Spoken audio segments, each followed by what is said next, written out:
Hey there, this is Archana and you are watching Speak E. ഇന്നത്തെ ക്ലാസ്സിൽ നമ്മൾ adjectives elder and ഓൾഡറിൻ്റെ ഉപയോഗം എപ്രകാരമാണെന്നാണ് പഠിക്കാൻ പോകുന്നത്. നമുക്കറിയാം, ചില സംഭവങ്ങൾ അല്ലെങ്കിൽ ചില കാര്യങ്ങൾ നമ്മളത് സംഭവിച്ച വർഷത്തിൻ്റെ അല്ലെങ്കിൽ സമയത്തിൻ്റെ അടിസ്ഥാനത്തിൽ പറയാറുണ്ട്. ഇന്ന വർഷമാണ് ഞാൻ വീട് വെച്ചത്, അതിനുശേഷമാണ് രണ്ടാമത്തെ വീട് വെച്ചത്, ആദ്യ വീടിന് രണ്ടാമത്തെ വീടിനേക്കാൾ ഇത്ര വർഷം പഴക്കമുണ്ട് എന്നിങ്ങനെ നമ്മൾ പറയാറുണ്ട്.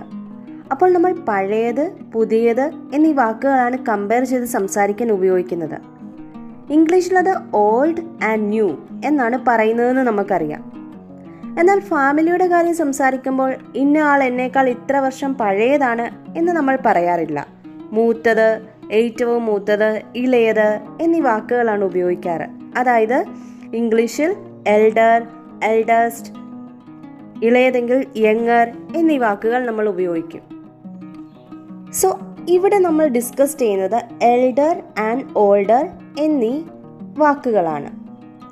എൽഡർ എന്ന വാക്ക് ബ്ലഡ് റിലേഷനുള്ള ആളുകളെ കുറിച്ച് പറയാനാണ് ഉപയോഗിക്കുന്നത്. സമയത്തെ റിലേറ്റ് ചെയ്ത് സംസാരിക്കാൻ ഓൾഡർ എന്ന വാക്കും ഉപയോഗിക്കും. ഒന്നുകൂടി പറയാം, ബ്ലഡ് റിലേഷനുള്ള ആളുകളെ കമ്പയർ ചെയ്ത്, അതായത് മൂത്തത് എന്ന് സംസാരിക്കാനാണ് എൽഡർ എന്ന വാക്ക് ഉപയോഗിക്കുന്നത്. എക്സാമ്പിൾ, എൻ്റെ സഹോദരിയേക്കാൾ മൂത്തതാണ് ഞാൻ. I am elder than my sister. എന്നാൽ ഞാൻ 2008 ജനിച്ചത്, എൻ്റെ സഹോദരി 2010 ജനിച്ചത്, ഞാനാണ് മൂത്തത്. ഇങ്ങനെ പറയാൻ ഓൾഡർ ആണ് ഉപയോഗിക്കുന്നത്. I was born in 2008 and my sister was born in 2010. I am older എന്നാണ് പറയുക. ഇവിടെ റിലേഷനെ കുറിച്ചല്ല പറയുന്നത്, പിന്നെയോ ഇവിടെ ടൈമിനെയാണ് കമ്പയർ ചെയ്യുന്നത്. അതിനാൽ നമ്മൾ ഓൾഡർ എന്ന വാക്കാണ് ഉപയോഗിച്ചത്. അതുപോലെ നമുക്കറിയാം, നമ്മൾ നമ്മുടെ പ്രായം പറയുമ്പോൾ I am 6 years old എന്ന് നമ്മൾ പറയാറില്ല. I am 6 years old, I am 18 years old, I am 35 years old എന്നിങ്ങനെയാണ് പറയാറ്. And my mother is 55 years old. കാരണം ഇവിടെ റിലേഷനെ കുറിച്ചല്ല സംസാരിക്കുന്നത്, സമയത്തെക്കുറിച്ചാണ്. സോ ബ്ലഡ് റിലേഷനെ കുറിച്ച് സംസാരിക്കുമ്പോൾ എൽഡർ എന്ന വാക്കും സമയത്തെ അല്ലെങ്കിൽ ടൈമിനെ കമ്പയർ ചെയ്യാൻ ഓൾഡർ എന്ന വാക്കും ഉപയോഗിക്കുന്നു. ഒപ്പം ഇതുകൂടി അറിയേണ്ടതുണ്ട്, അതായത് ബ്ലഡ് റിലേഷൻ ഇല്ലാത്ത ആളുകളെ കമ്പയർ ചെയ്യാൻ നമ്മൾ എൽഡർ ഉപയോഗിക്കാറില്ല. My friend is elder than I എന്ന വാക്യം തെറ്റാണ്. My friend is older than I എന്നാണ് പറയേണ്ടത്. കാരണം ബ്ലഡ് റിലേഷനുള്ള ആളുകളെ കുറിച്ച് സംസാരിക്കുമ്പോൾ മാത്രമാണ് എൽഡർ എന്ന വാക്ക് ഉപയോഗിക്കുന്നത്. എന്നാൽ വസ്തുക്കളോ മോണുമെന്റ്സോ മൃഗങ്ങളോ അല്ലെങ്കിൽ ബ്ലഡ് റിലേഷൻ ഇല്ലാത്ത ആളുകളെയോ ടൈമിന്റെ അടിസ്ഥാനത്തിൽ കമ്പയർ ചെയ്ത് സംസാരിക്കാൻ ഓൾഡർ എന്ന വാക്കാണ് ഉപയോഗിക്കുന്നത്. So elder is used for human beings having blood relation and older is used for human being not having blood relation and objects, animal, monuments etcetera.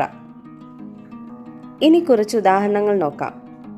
First one, my dash sister lives in Germany.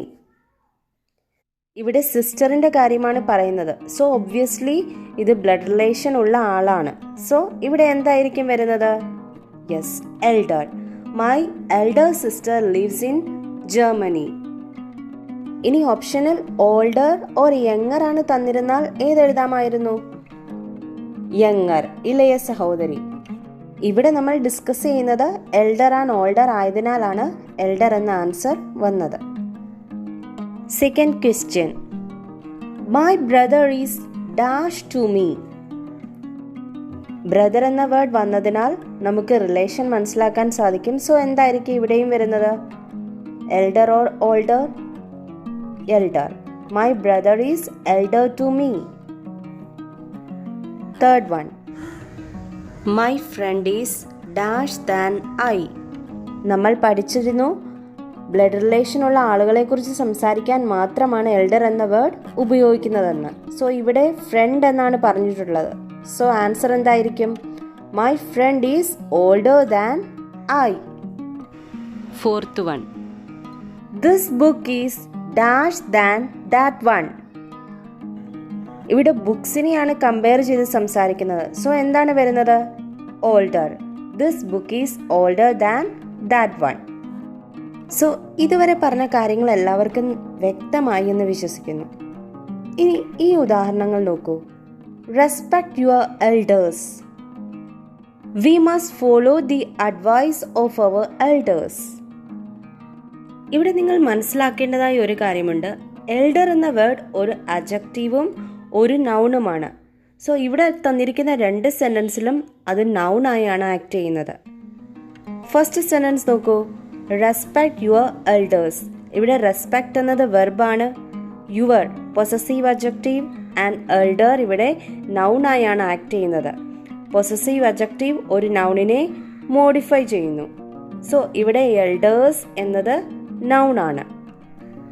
ഇതേ കാര്യമാണ് രണ്ടാമത്തെ സെന്റൻസിൽ നമുക്ക് കാണാൻ കഴിയുന്നത്. ഇവിടെയും elders എന്നത് നൗണാണ്, elders എന്നാണ് പറയുന്നത്. ഒരു നൗണിന്റെ കൂടെ എസ് ഓർ ഇ എസ് ചേർക്കാൻ സാധിക്കും, അതുകൊണ്ടാണ് എൽഡേഴ്സ് എന്ന് പറഞ്ഞിരിക്കുന്നത്. എന്നാൽ അഡ്ജക്റ്റീവ്സിന്റെ കൂടെ S or E S add ചെയ്യാൻ കഴിയില്ല. സോ എൽഡേഴ്സ് എന്നത് ഇവിടെ നൗണാണ്. സോ എൽഡർ എന്നത് ഒരു നൗണും ഒരു അഡ്ജക്റ്റീവാണെന്ന് നമ്മൾ പഠിച്ചു. അതുപോലെ എൽഡർ ആൻഡ് ഓൾഡർ എങ്ങനെ എവിടെ ഉപയോഗിക്കണമെന്ന് എല്ലാവർക്കും വളരെ വ്യക്തമായെന്നും വിശ്വസിക്കുന്നു. സോ തുടർന്നുള്ള ക്ലാസ്സുകൾക്കായി please subscribe this channel and press the bell icon for the notifications. Thank U.